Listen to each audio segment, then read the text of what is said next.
On est avec Gary Poinas. Gary, bonjour. La concrétisation de tout cela, c'est La Terre vue de la Selle, avec les éditions Amalthée et amalthée.com. Vous avez facilement trouvé quelqu'un pour publier vos récits ? Non, facilement non. C'est aussi un process qui prend plusieurs mois. Une fois que j'avais écrit tout le manuscrit, j'ai contacté beaucoup de maisons d'édition. Puis un jour, Amalthée m'a répondu qu'ils étaient partants. Ça aussi, c'est une des victoires du projet, hein, dans ce type de tour, de livres, etc.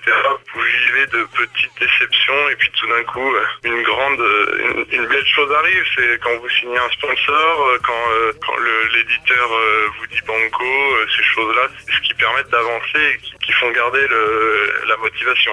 D'autant plus que le modèle économique était connu, puisque Antoine lui-même vendait ses films de vacances. Donc, quand vous êtes rentré, est-ce que vous avez envie aussitôt de repartir ? Pratiquement, oui, parce que j'ai pris 5 mois à écrire le livre, puis le livre était bouclé, que je travaillais déjà sur un autre projet. Donc, 1 an après l'arrivée du Tour en vélo, je suis parti pour un autre voyage. Et là, quelles sont vos envies ? Continuer à partager, peut-être voyager encore le plus souvent possible, et puis en parler, pousser les autres à tout lâcher, aller voyager, découvrir le monde. Ça m'a beaucoup changé, j'ai beaucoup appris, et si je peux aider les gens à le faire aussi, ça m'intéresse. Écoutez, nous on est heureux de vous avoir eu derrière les micros. Ça s'appelle La Terre vue de la Selle, Gary Poinas, c'est aux éditions Amalthée avec une distribution Hachette. En tout cas, on sera toujours content de suivre vos périples puisque vous avez des idées bouillonnantes plein la tête. Merci infiniment et on se dit à bientôt. Merci à vous, au revoir.